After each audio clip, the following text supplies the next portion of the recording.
ನನ್ನ ತಮ್ಮ ಗಣೇಶನ ಸೊಳ್ಳು ಅಂತ ಕರೆಯೋರು. ನಮ್ಮ ತಂದೆ ಅವ್ರ ಚಿತ್ರ ಅವರೇ ನೋಡ್ತಿರ್ಲಿಲ್ಲ, ಚೇನಲ್ಲಿ ಎತ್ಕೊಂಡು ಹೋಗಿ ಅವ್ರು ಡಬ್ಬಿಂಗ್ ಕೂರ್ಸಿಸಿ ಅವರೇ ಕೊನೆ ಚಿತ್ರ ಯಮಕಿಂಕಾರಾಗೆ ಅವರೇ ಡಬ್ಬಿಂಗು ಅವ್ರು ವಾಯ್ಸ್ ಕೊಟ್ಟಿದ್ದಾರೆ. ಅದು ಪಾಪ ರಾಜ್ಕುಮಾರ್ ಅವ್ರಿಗೆ ಗುಂಡು ಹಾರಿಸಿ ಅವ್ರ ಮೇಲೆ ಬೀಳ್ಬೇಕಾಗಿದ್ದು ತಪ್ಪಿ ಬೇರೆ ಕಡೆ ಹೊಟ್ಟೋಗ್ಬಿಡ್ತು. ಹಾಗಾಗಿ ಬುತ್ತನ ಕನ್ಗಾಳವರು ಅವ್ರ ಚಿತ್ರದಲ್ಲಿ ನಮ್ಮ ತಂದೆನೇ ಹಾಕೊಳ್ಳೋಕೆ ನಿಲ್ಸ್ಬಿಟ್ಟು. ಈ ವಿಡಿಯೋದಲ್ಲಿ ಹಿರಿಯ ನಟ ಬಾಲಕೃಷ್ಣ ಅವರ ಜೀವನದ ಮತ್ತೊಂದಷ್ಟು ಘಟನೆಗಳ ಬಗ್ಗೆ ತಿಳಿಸ್ಕೊಟ್ಟಿದ್ದಾರೆ ಅವರ ಮಗಳಾದ ಗೀತಾ ಬಾಲಿಯವರು.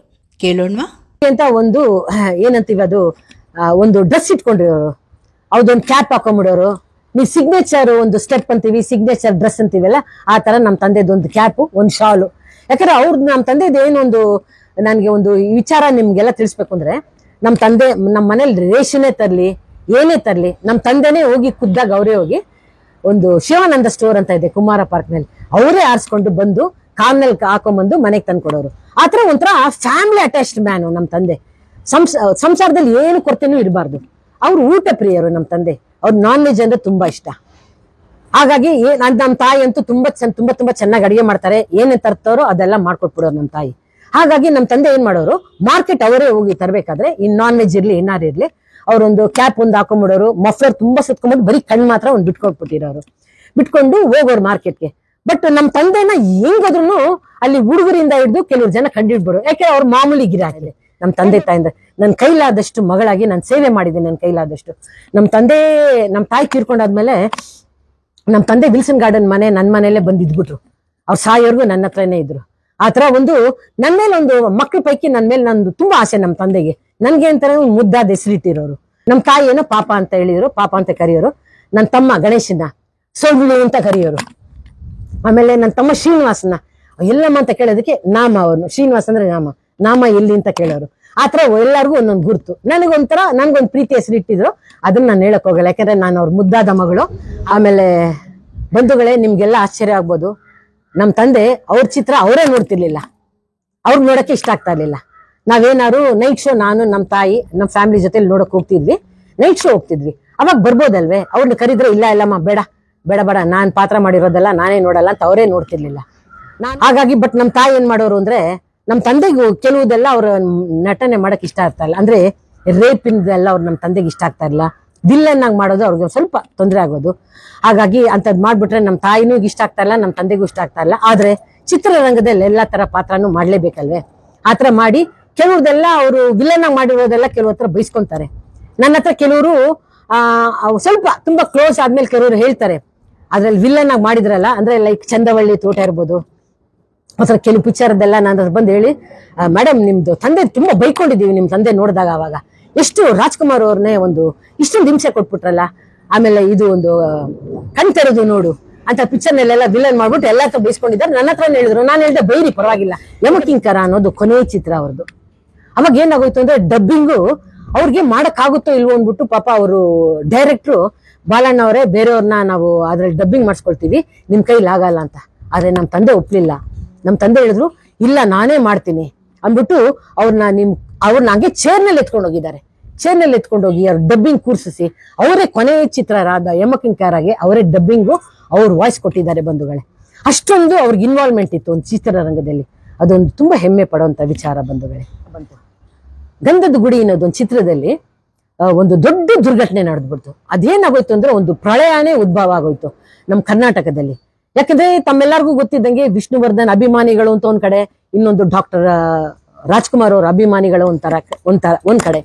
ಈ ತರ ಆಗೋಗಿರೋದ್ರಿಂದ ಇದೊಂದು ಘಟನೆ ನಡೆದೋಗ್ಬಿಟ್ಟು, ಏನಂದ್ರೆ ಅದ್ರಲ್ಲಿ ನಮ್ಮ ತಂದೆದು ಇತ್ತು. ಅದ್ರಲ್ಲಿ ಈ ಶೂಟಿಂಗ್ ಯಾವಾಗ ಗಂಧದ ಗುಡಿ ಸಮಯದಲ್ಲಿ ಒಂದು ಗನ್ ಬಂದ್ಬಿಟ್ಟು, ಅದು ನಮ್ಮ ತಂದೆ ಬಂದ್ಬಿಟ್ಟು ಶೂಟ್ ಮಾಡ್ದಂಗೆ ಅದು ಬಂದ್ಬಿಟ್ಟು ಆಲ್ರೆಡಿ ಲೋಡ್ ಆಗಿರೋದು ಗೊತ್ತಿಲ್ಲ. ಅದ್ರಲ್ಲಿ ಏನೇನೋ ಸ್ವಲ್ಪ ಗೊಂದಲಗಳೆಲ್ಲ ನಡೆದೋಯ್ತು.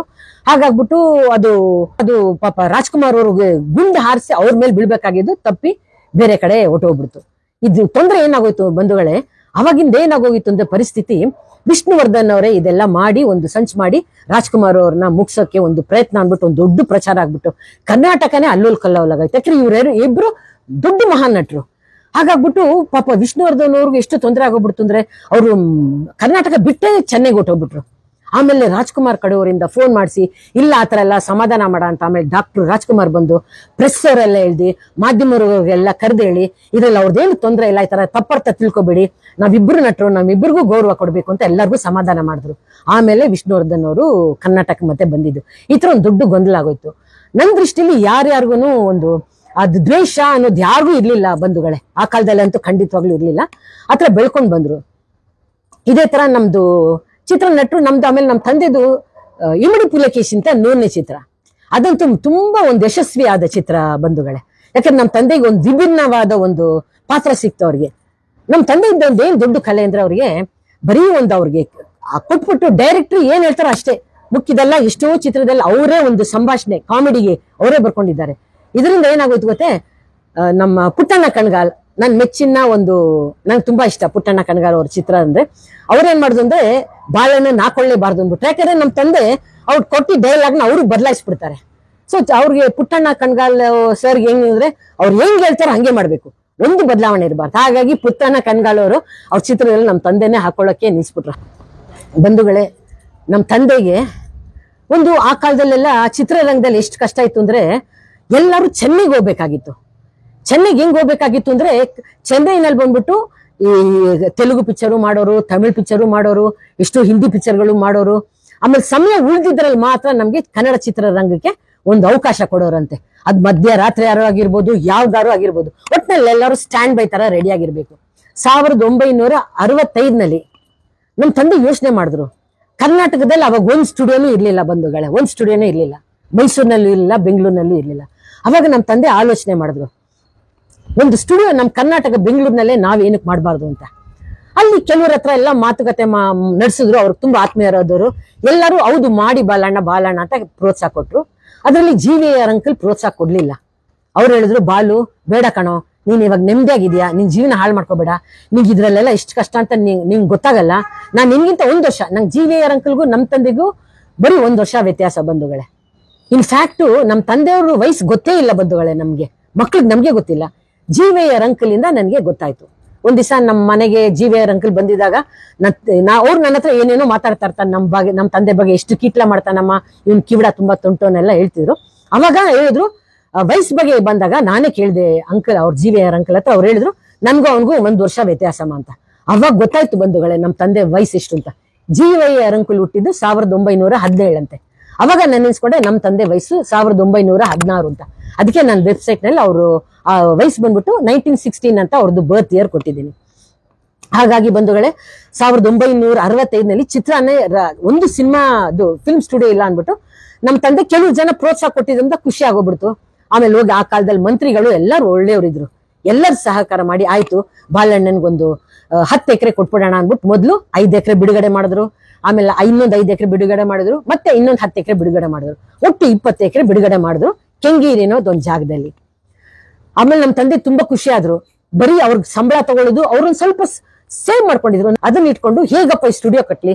ಆಮೇಲೆ ಗೌರ್ಮೆಂಟ್ ಏನೋ ಒಂದು ಕಡಿಮೆ, ಆವಾಗಿನ ಕಡಿಮೆ ಬೆಲೆ ನಿಮ್ಗೆ ಎಲ್ಲ ಗೊತ್ತಲ್ಲ, ಕಡಿಮೆ ಬೆಲೆಯಲ್ಲಿ ಕೊಟ್ಬಿಟ್ರು 20 ಎಕರೆನ.